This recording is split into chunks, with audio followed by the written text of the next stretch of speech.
Here we go. So, as we can see, that left-hand one, if we didn't know what club you were hitting there, I would say it's probably like a 40 or 50 yard pitch shot. Now, we can't see your width of feet from that side, but it don't look too wide, okay? But the fact that distance from there is so close, you just look really on top of the ball, as if you are going to sort of play a little bump and run chip shot down the fairway. So when you're in that close to the golf ball, okay, club whipped a bit on the inside here now, okay, as you get to the top of the backswing. The first move now, dropping down, your club now coming through that right shoulder, getting quite steep in this position. So you've got toe hitting the ground, steepening up the shaft anyway.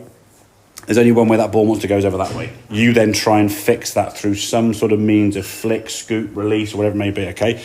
Give yourself a bit more distance from the ball, as we said. It's from the grip side of the shaft sticker to your hosel is going to give you kind of a rough guideline to where you want to be. Now, you've got a window of a few centimetres either way, okay? But if you're on the range and you're not quite sure where you want to be, put your 7-iron down.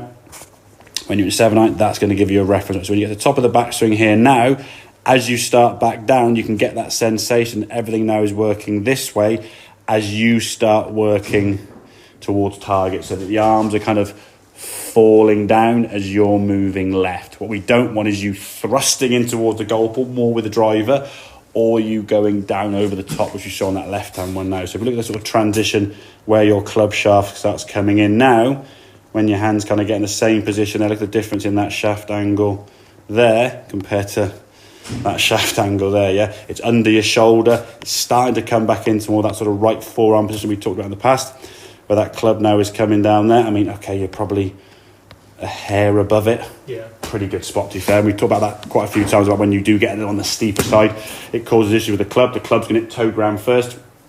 You're either fatting it or blocking it, okay? As the club now starts coming in the golf ball, much better sort of path into the golf ball and releasing through. And the thing for me is now, when you swing this golf club, your left foot and your feet in general look a lot more solid. It looks like you've got space for your arm to swing through freely to hit that golf ball, yeah? You're a lot more balanced in sort of the things. This isn't sort of like grabbing onto the ground to try and stop yourself from kind of wobbling and falling over, yeah? Cool. So if things start getting a little bit awry again, just check that distance. Like I say, setup for me, I'm not trying to sound hard, but there's no excuse for getting a poor setup, yeah? Because you know some of the reference points, you've got that shaft sticker and the hosel where you're 7-iron, just check that, okay?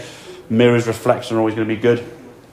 Let the arms fall as you move left and twisting through. Obviously with the driver, we've got to get away from that kind of forward thrusting with the hips going that way, and then you sort of top spin, flick, hooking it. Cool. Okay, mate, Yeah. makes sense? Perfect. Very good, well done, mate. Very, very good.